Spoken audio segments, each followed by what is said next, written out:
Hello guys, कैसे हो? आपका मेरे YouTube channel connect with Vikas sir most welcome है। गाइस, आज हम टॉपिक पर चर्चा करेंगे कि आपातकाल क्या है, आपातकाल की व्याख्या किस अनुच्छेद में की गई है, अब तक कितने तरीके से आपातकाल लगाए गए हैं और जो है आपातकाल का जो है डिवाइडेशन किस तरीके से किया गया है। तो फ्रेंड, ये सब जानेंगे। पहले हम जान लेते हैं कि भारतीय संविधान के भाग 18 अनुच्छेद 352, 356, 360 में आपातकालीन प्रावधानों का उल्लेख किया गया है। भारत में 3 आपातकाल का उल्लेख किया गया है। पहला राष्ट्रीय आपातकाल, जिसकी व्याख्या अनुच्छेद 352 में की गई है। दूसरा है राष्ट्रपति शासन, जिसकी व्याख्या अनुच्छेद 356 में की गई है। तीसरा है वित्तीय आपातकाल, जिसकी व्याख्या अनुच्छेद 360 में की गई है। फ्रेंड, जो सबसे इम्पोर्टेंट जो है वो राष्ट्रीय आपातकाल 352 परीक्षा की दृष्टि से काफ़ी इम्पोर्टेंट, महत्वपूर्ण है। तो फ्रेंड, अब हम जानेंगे कि जो राष्ट्रीय आपातकाल लगाया जाता है उसकी क्या टर्म एंड कंडीशन है। तो फ्रेंड, इसके लिए 3 कारण है: बाह्य आक्रमण, युद्ध, सशस्त्र विद्रोह या राजनीतिक संकट या आंतरिक अशांति। जब देश में ये सभी 3 कारण उपलब्ध हो, 3 में से या कोई एक उपलब्ध हो, तो फ्रेंड प्रधानमंत्री और उसकी मंत्रिमंडल के लिखित सिफारिशों के आधार पर फ्रेंड राष्ट्रपति आपातकाल की घोषणा कर सकता है, राष्ट्रीय आपातकाल की घोषणा। तो फ्रेंड, इसके लिए जो है एक विशेष बहुमत की जरूरत होती है। विशेष बहुमत किसको कहते हैं? 2/3 बहुमत। मान लीजिए लोकसभा में मैक्सिमम 550 सदस्य और राज्यसभा में मैक्सिमम 250 सदस्य। जब इनको हम प्लस करेंगे तो 800 बनता है। तो 800 इंटू 2/3 इजिकल टू 500.33। तो फ्रेंड 500 समथिंग सदस्य जो है राष्ट्रीय आपातकाल के पक्ष में अगर मत करते हैं तो जो है राष्ट्रीय आपातकाल घोषित हो जाएगा। अब बात यहाँ पे आती है, जब राष्ट्रीय आपातकाल भारत में लग जाएगा तो जो है जो हमारे मौलिक अधिकार है वो सारे निलंबित हो जाते हैं। लेकिन यहाँ पर अनुच्छेद 20 व 21 ये अपवाद है। 20 और 21 अनुच्छेद किसकी व्याख्या करता है? ये अनुच्छेद 20 व 21 प्राण एवं दैहिक स्वतंत्रता की व्याख्या करता है। फ्रेंड, इसको जो है निलंबित नहीं किया जा सकता। अब बात आती है जो राष्ट्रीय आपातकाल लगता है, वैसे तो राज्य की विधानमंडलों को भंग नहीं किया जा सकता इस राष्ट्रीय आपातकाल में, बशर्ते अगर राज्य की विधानमंडल, विधानसभा या विधान परिषद जो कि विधानमंडल का ही एक पार्ट है, जैसे कि सेंटर में संसद होती है। संसद को जो है 2 सदनों में डिवाइड किया गया है, लोकसभा निम्न सदन और राज्यसभा उच्च सदन। इसी तरीके से स्टेट लेवल पे, राज्य लेवल पे जो है विधानमंडल को 2 भागों में विभाजित किया गया है, निम्न सदन विधानसभा और उच्च सदन विधान परिषद। तो फ्रेंड, अगर राज्य की विधानमंडल केंद्र सरकार के दिशा निर्देशों के प्रतिकूल काम करे या फिर संवैधानिक तरीके से काम ना करे तो भी राज्य के विधानमंडलों को भंग किया जा सकता है। अब फ्रेंड, तीसरा पॉइंट है कि आपातकाल के दौरान लोकसभा व राज्यसभा का कार्यकाल एक बार में 1 साल के लिए बढ़ा दिया जाता है। अब फ्रेंड, जो राज्य की जो चौथा पॉइंट है, राज्य की वित्तीय शक्तियों में कमी नहीं की जा सकती। राष्ट्रीय आपातकाल में जो भारत सरकार जो है राज्यों को वित्तीय शक्तियाँ जो है प्रदान करती है, जो इनमें शक्तियों का विभाजन है, उनको जो है कमी नहीं किया जा सकती वित्तीय शक्तियों को ओनली। अब 5वां पॉइंट है केंद्रीय मंत्रिमंडल का लिखित परामर्श जरूरी है। वो मैंने बता दिया आपको, 1 महीने में अनुमोदन करना बहुत जरूरी है। अगर राष्ट्रीय आपातकाल लग जाता है तो इस पर 1 महीने में विचार विमर्श करना जरूरी है। मिनिमम 6 महीने तक राष्ट्रीय आपातकाल लगाया जा सकता है। अगर इसमें जो है विचार विमर्श, संसद में आर्गूमेंट हो तो इसको बढ़ाया भी जा सकता है। अब फ्रेंड, बात आती है कि अब तक भारत में राष्ट्रीय आपातकाल कितनी बार लग चुका है और किन वजह से लग चुका है। तो पहला है जो है 1962 में, यानी कि 26 अक्टूबर 1962 में भारत चाइना युद्ध के दौरान फर्स्ट बार राष्ट्रीय आपातकाल की घोषणा की गई।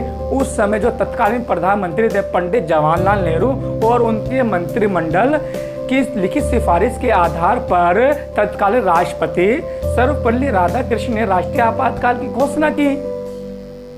कारण क्या था? बाह्य आक्रमण। अब जो दूसरी कंडीशन है, दूसरी बार जो राष्ट्रीय आपातकाल लगा वो भारत पाक के युद्ध के दौरान 1971 में जो 3 दिसंबर को दोनों के बीच युद्ध हुआ था, इसका भी बाह्य आक्रमण ही इसका कारण है। उस समय के जो तत्कालीन प्रधानमंत्री थी मैडम थी इंदिरा गांधी थी और राष्ट्रपति थे वीवी गिरी।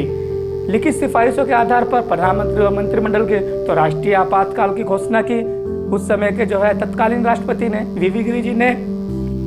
अब बात करते हैं तीसरे बार जो राष्ट्रीय आपातकाल भारत में लगा आर्टिकल 352 के तहत, वो था 1975 में, 26 जून 1975 में इंदिरा गांधी के दौरान। उस समय जो प्रधानमंत्री इंदिरा गांधी ही थी और राष्ट्रपति थे हमारे फखरुद्दीन अली अहमद साहब। एक क्वेश्चन यह बनता है कि वह कौन सा प्रधानमंत्री है जिसके शासनकाल में, कार्यकाल में मैक्सिमम बार जो है राष्ट्रीय आपातकाल की घोषणा की गई है।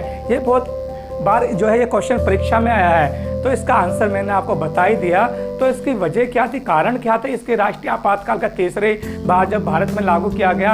वजह थी फ्रेंड आंतरिक अशांति, राजनीतिक संकट, तो राष्ट्रीय आपातकाल लगा दिया गया।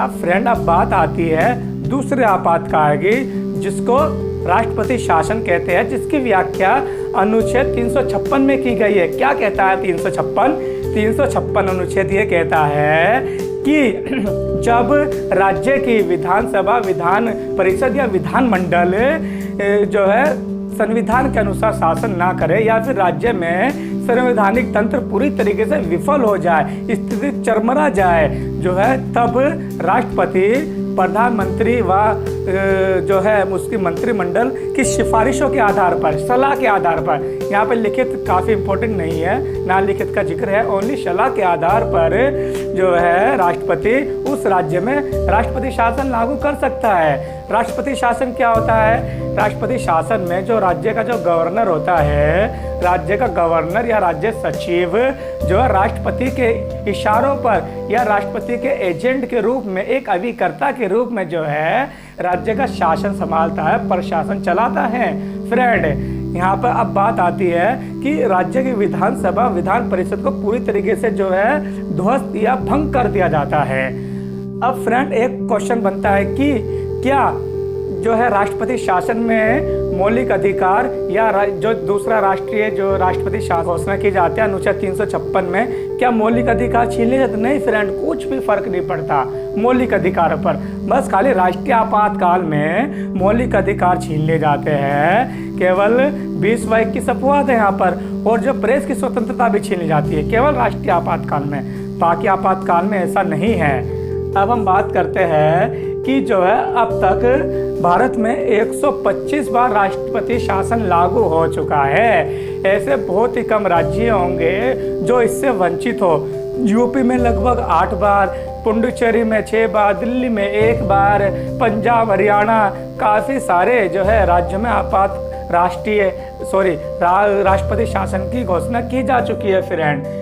इसके लिए क्या टर्म कंडीशन, संसद के अनुमोदन पर 6 महीने तक अनुमोदन किया जाना चाहिए, अधिकतम 3 वर्ष या सामान्य परिस्थिति में 1 साल लगा जाता है। विधानसभा पूरी तरीके से भंग हो जाती है। अब हम बात करते हैं तीसरा कंटेंट, तीसरा टॉपिक जो है हमारा वित्तीय आपातकाल फ्रेंड।